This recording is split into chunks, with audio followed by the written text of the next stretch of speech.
నేను చెప్పేది reduced ambient air cooling system. ఫస్ట్ది సింపుల్ ఎయిర్ కూలింగ్ సిస్టమ్ చెప్పాను. దాని తర్వాత simple air evaporative air cooling system చెప్పాను. Simple evaporative air cooling system. దాని తర్వాత bootstrap air cooling system అని చెప్పాను. దాని తర్వాత bootstrap evaporative air cooling system చెప్పాను. ఫిఫ్త్ది reduced ambient air cooling system. చాలా చాలా ఇంపార్టెంట్ ఇది కూడాను. సో వీటి 5 మీద మనకి క్వశ్చన్స్ అడుగుతూనే ఉన్నాడు రిపీటెడ్గా. ఓకేనా?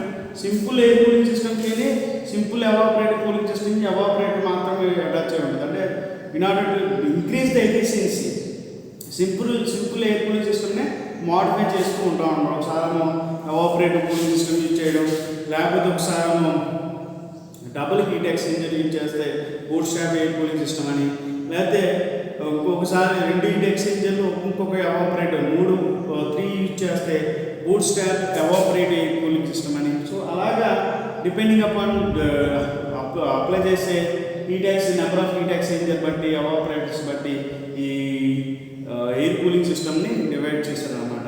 అంటే ఫస్ట్ ఇనీషియల్లే సింపుల్ ఎయిర్ కూలింగ్ సిస్టమ్, దాన్నే మోడిఫికేషన్ చేస్తాం in order to increase the ఎఫిషియన్సీని ఇంక్రీజ్ చేయడానికి మనం డిఫరెంట్ కాంపోనెంట్స్ యూజ్ చేసి సింపుల్ ఎయిర్ కూలింగ్ సిస్టమ్కి అటాచ్ చేస్తాం అనమాట.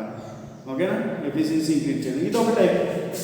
ఇందులో చూస్తే రెడ్యూస్డ్ యాంబియంట్ ఎయిర్ అంటే యాంబియంట్ ఎయిర్ ఏం చేస్తామంటే ఫస్ట్ కూల్ చేసి దాని మీద బ్లో చేస్తాం. చూడండి ఒకసారి, ఫస్ట్ ప్రాసెస్ అని చూడండి ఒకసారి. యాంబియంట్ ఎయిర్ నుంచి ర్యామ్లోకి ఎంటర్ అవుతుంది. So that is 1 to 2 is ramming process. అంటే యాంబియంట్ ఒక ప్రెజర్తో ఉంటే ర్యామ్లోకి వెళ్ళిన తర్వాత పెరిగింది అనమాట. ఓకేనా? Next 2 to 3 is main compressor process. So కంప్రెసర్లోకి ఎంటర్ అవుతుంది, కొంతమో కంబషన్ ఛాంబర్లోకి ఎంటర్ అవుతుంది, కొంతమో హీట్ ఎక్స్చేంజర్లోకి ఎంటర్ అవుతుంది. సో ఇది కంబషన్ ఛాంబర్లోకి ఎంటర్ అయింది ఏంటంటే కంబషన్ అవుతుంది. కంబషన్ అయిన తర్వాత కొంత పవర్ అనేది డెవలప్ అవుతుంది. అది ఆ ప్రెషర్ అంతా ఈయనంతా కూడా టర్బైన్ రన్ చేస్తాం, గ్యాస్ టర్బైన్. ఈ టర్బైన్ ఏదైతే పవర్ డెవలప్ అవుతుందో అది మెయిన్ కంప్రెసర్ రన్ అవ్వడానికి ఉపయోగపడతాం అన్నమాట. ఓకేనా? నెక్స్ట్ సో ఒక డివిజన్ వెళ్ళింది, ఇంకో డివిజన్ ఏదైతే ఉందో అది హీట్ ఎక్స్చేంజర్లోకి ఎంటర్ అవుతుందని చెప్పాను. ఈ హీట్ ఎక్స్చేంజర్లోకి ఎంటర్ అయినప్పుడు హీట్ ఎక్స్చేంజర్లో కాయిల్లో ఎంటర్ అయింది. ఈ కాయిల్లో వెళ్ళేటప్పుడు మెయిన్ కంప్రెసర్ ర్యామ్ ఎయిర్ ఏదైతే ఉందో దాన్ని ఫస్ట్ కూలింగ్ టర్బైన్ కూల్ చేసి దీని మీద ఆఫ్టర్ కంప్రెషన్ ప్రాసెస్ ఏదైతే వచ్చిందో అది ఈ కూలింగ్ టర్బైన్ నుంచి ర్యామ్ నుంచి వచ్చిన ఎయిర్ బ్లో చేసింది అన్నమాట. ఓకేనా?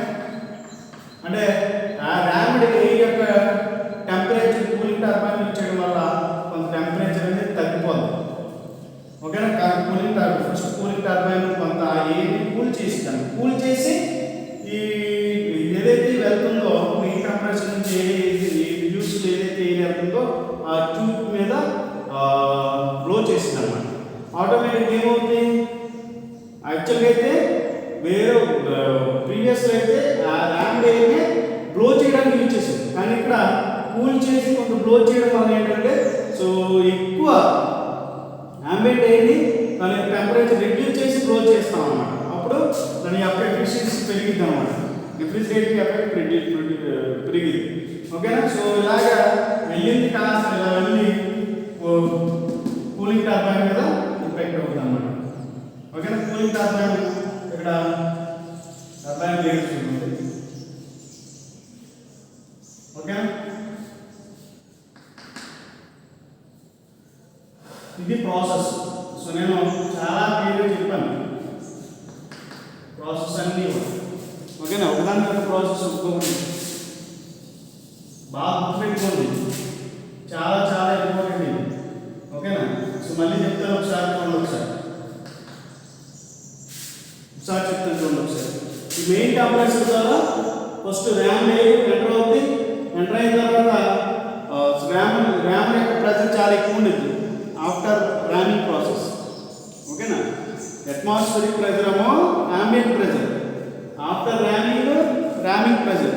అంటే ర్యామింగ్ అంటే సో ఈ ఏరోప్లేన్ వెళ్ళడం వల్ల ఈ ర్యామ్లోకి ఎంటర్ అవుతుంది.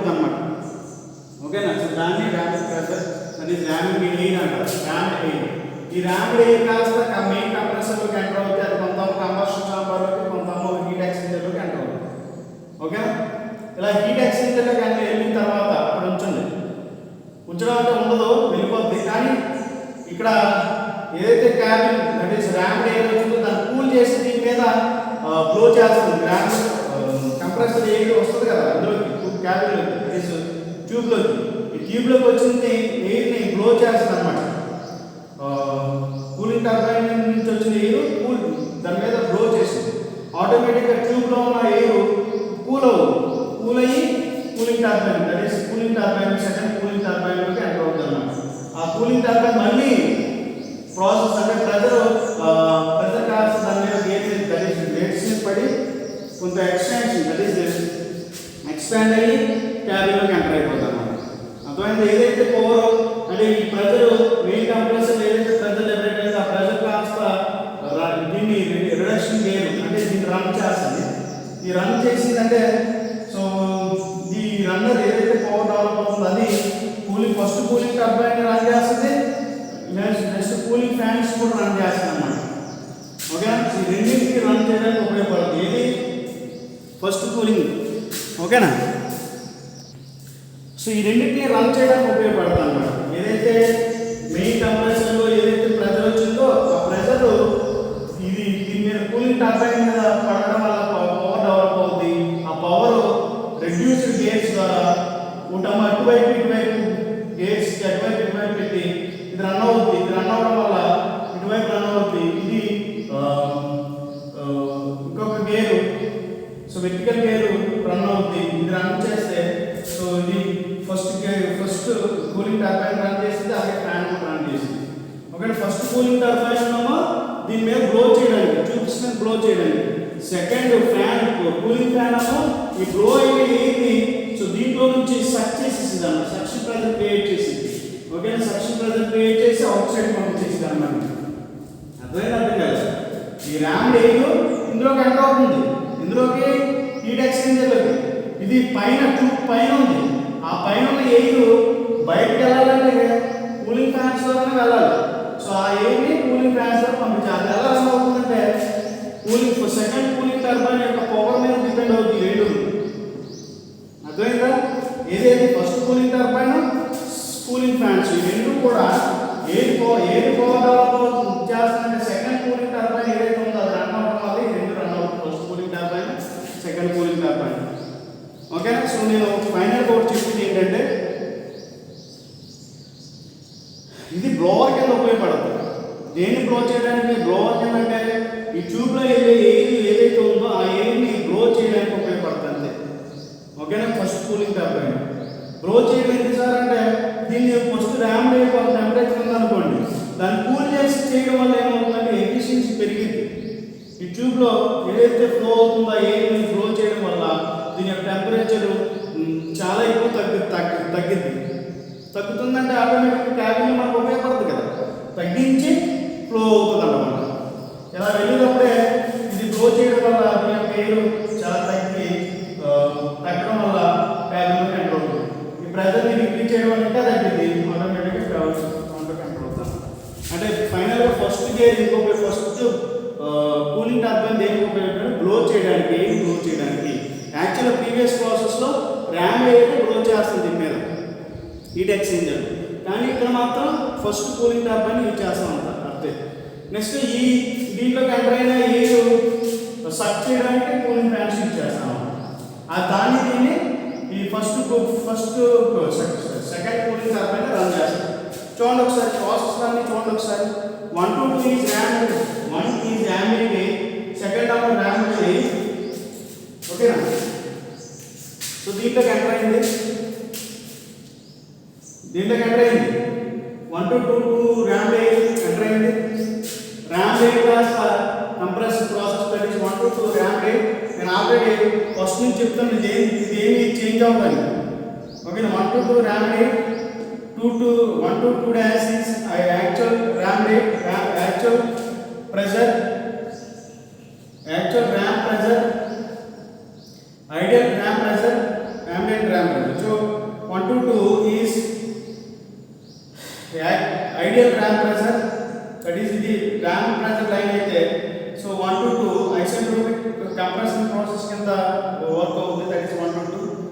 ఇది actual RAM pressure. So 1 to 2 dash. Okay, actual RAM pressure ఏదైతే జనరేట్ అవుతుందో దాని నుంచి మెయిన్ కంప్రెసర్ కింద మెయిన్ కంప్రెసర్కి రైజ్ అవుతుంది. దట్ ఈస్ సో ప్రెషర్ అనేది ఇంక్రీజ్ అవుతుంది, టెంపరేచర్ కూడా ఇంక్రీజ్ అవుతుంది. ఓకే, ఇది ideal. So actual 3 dash. Okay, 3 dash నుంచి సో ఇది మెయిన్ కంప్రెసర్ వర్క్ అని చెప్పేది మెయిన్ కంప్రెసర్. ఓకేనా, కంప్రెసర్. ఇది ర్యామ్, ఇది heat exchanger. So temperature down ఉంది. హీట్ ఎక్స్చేంజర్ చూడండి ఒకసారి. 3 to 4 is heat exchanger. 4 to 5 cooling turbine. Okay na, calculate the temperature, that is 6. Calculate 0.6 అనుకుంటే కనుక సో చూడండి ఒకసారి. 4 to 5 temperature డౌన్ అయింది. ఓకేనా, సో temperature డౌన్ అయింది. that is 4 to 5 is cooling. 4 to 5 cooling turbine, second cooling turbine. ఓకేనా, so ఇక్కడ ఒక పాయింట్ ఉంది. అదేంటది 3 to 4 లో 3 to 4. So first cooling turbine యొక్క ప్రాసెస్ ఏముంది, ఇన్బిల్డ్ చేయదు. ఎందుకంటే ఈ ఎయిర్ ఇందులో వెళ్తుంది కాబట్టి ఎక్కడెక్కడ వెళ్తుందో ఆ పాయింట్స్ మాత్రం తీసుకోండి. ఫస్ట్ కూలింగ్ టర్బైన్ గురించి మన ప్రాసెస్ ఏమి ఉండదు ఇక్కడ. ఓకేనా, అర్థమైందా? కాకపోతే ఒకటే ప్రాసెస్. ఇక్కడ హీట్ ఎక్స్చేంజర్ ఏం జరుగుతుంది, అది చాలా టెంపరేచర్ డౌన్ చేసేసింది. ఓకేనా, ఇది యాంబియంట్ ఎయిర్ కూలింగ్ యొక్క ప్రాసెస్ అన్నమాట, టోటల్ ప్రాసెస్. చూడండి ఒకసారి. ఈ ఈక్వేషన్ చాలా ఇంపార్టెంట్. చెప్పి ఈక్వేషన్స్ చాలా important in order to find out efficiency of this refrigeration. ఈ ambient air reduced ambient air cooling system యొక్క ఎఫిషియన్సీ చెప్పడం చాలా ఇంపార్టెంట్. సో అది ఎలా చెప్తామనేది నేను చెప్తున్నాను, చూడండి ఒకసారి. ఓకేనా, నేను చెప్పేది చాలా 1, 2, 3 చాలా ఇంపార్టెంట్. అయితే 10 వరకు ఉన్నాయి. ఫస్ట్ కంప్రెషన్ వర్క్ చేంజ్ అవ్వదు ఏది కూడా. Compression work, compressor work that is WC. తో చూసుకుంటే WC is 1 to 2 process, 2 to 3 process. WC is equal to MA CP into T3 dash minus T2 dash. Equation number 1 ఏదైనా అడగవచ్చు మనం. అందుకనే నేను 1, 2, 3, 4 లాంటి రాయడం ప్రకారం 2. Second question. సెకండ్ది సో కంప్రెసర్ ప్రాసెస్ అయిన తర్వాత ర్యామింగ్ ప్రాసెస్ ఆల్రెడీ ఫస్ట్ ఈక్వేషన్లో చెప్పాను. అదొకసారి చూడండి. T2/T1 is equal to gamma minus 1 by so m square వచ్చిన మ్యాక్ నెంబర్ అని అవి ఉపయోగపడితే నేను చెప్తాను అవన్నీ. T2 is equal to సెకండ్ది కంప్రెషన్ ప్రాసెస్ అయిన తర్వాత heat exchanger. So same first లాగానే ఉంది కూడా. So that is heat reaction జరుగుతుంది కాబట్టి QR is equal to MA CP into heat exchanger కాబట్టి 4 to 3 2 that is T3 dash minus T4. Equation number 2. Okay, next third 4 to that is cooling turbine. That is work is given done by the cooling turbine. So that is equal to WT is equal to MA CP into cooling turbine T4 minus T5 dash. T4 minus T5. Okay. Next 4th.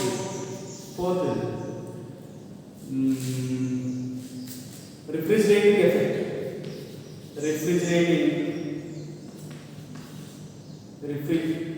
Refrigerating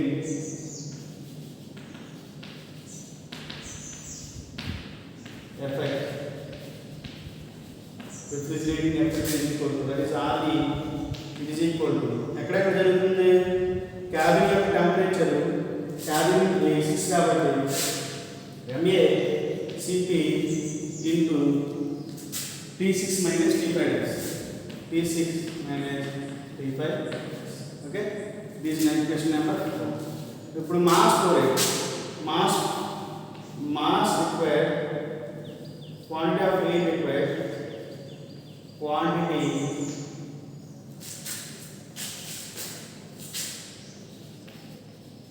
quantity of air, required, quantity of air required, that is MA, it is equal to, ఎలా రాయొచ్చంటే 210 అంటే capacity Q by MA CP into ఎక్కడ కంప్రెషన్లో కదా, that is T3 dash minus T2 dash, T3 dash minus T2 dash. Okay, అలాగే 6 ఇది equation number 5.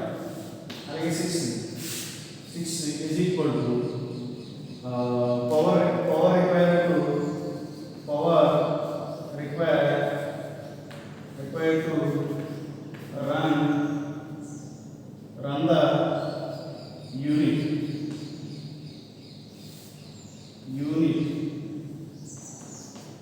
is equal to ఈ కనిపిస్తుంది అందరికీ, all of you. P is equal to MA, so work done, MA CP work done, that is cooling turbine, MA CP T6 minus T5 dash divided by 60, it is in kilojoule per second. Okay, నాకు కనిపిస్తుంది అటువైపు, ఇంకా కావాలి కొంచెం. ఓకేనా, ఇంకా equations కావాలి. 7 equation number 6. అలాగే 7 efficiency CO is equal to 210 Q by work in, that is MA CP into T3 dash minus T2 dash. Okay, so ఇది 7. ఓకేనా, సో ఈ ఈక్వేషన్స్ మనకు బాగా ఉపయోగపడతాయి అన్నమాట. ఓకే, అలాగే ఒకసారి కంప్రెషన్ ఎఫిషియన్సీ ఇస్తాడు, అది కూడా అడగవచ్చు. Compression efficiency it is equal to, that is C is equal to, here I will T3 minus T2 dash by T3 dash minus T2 dash. ఓకేనా, గుర్తుపెట్టుకోండి ఇవన్నీ. అలాగే 9 ఇది ఈక్వేషన్ నెంబర్ 8. కనిపిస్తుందా అందరికీ? కనిపిస్తుందా? ఇవి చాలా చాలా important subject point of view, గుర్తుపెట్టుకోండి. ఓకేనా, అలాగే మనకి ర్యామ్ ఎఫిషియన్సీ ఇస్తారు. ర్యామ్ ఎఫిషియన్సీ అంటే it is equal to P dash minus P1 by P dash minus P1 by P2 dash minus P1 by P2 minus P1. So that is equal to, now రాయొచ్చు దీన్ని. అలాగే heat exchanger efficiency 9 equation 9. అలాగే 10 heat exchanger efficiency. అంటే ఇవన్నీ కూడా problem solution రప్పించడానికి ఉపయోగపడతాయి అన్నమాట. Heat exchanger efficiency is equal to, that is sigma efficiency is equal to, ఎలా రాయొచ్చు అంటే, సో 3 to 4 ప్రాసెస్ కదా, T3 dash minus T4 divided by T3 dash minus T2 dash. Okay, next 11 turbine efficiency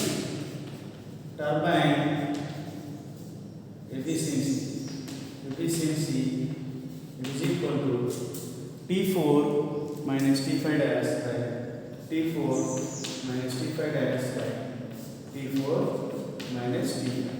so ఇది చాలా చాలా important subject point of view గుర్తుపెట్టుకోండి. ఒకటికి 10 సార్లు చేయండి. 10 సార్లు చేస్తేనే కానీ ఈ గుర్తుండి సావు. ఓకేనా? అంతే. T4 మైనస్ T5 ఒకటికి 10 సార్లు చేయండి. మనకి ఎక్కడైనా ఉపయోగపడవచ్చు ఇవి ప్రాబ్లమ్స్లో. ఓకేనా? ప్రాక్టీస్ మేక్స్ మ్యాన్ పర్ఫెక్ట్ అని. సో మీరు ప్రాక్టీస్ చేయకపోతే మీరు ఏది చేయలేరు అన్నమాట.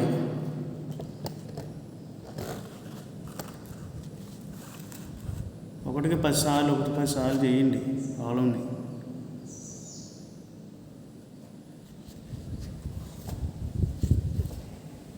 ఓకే.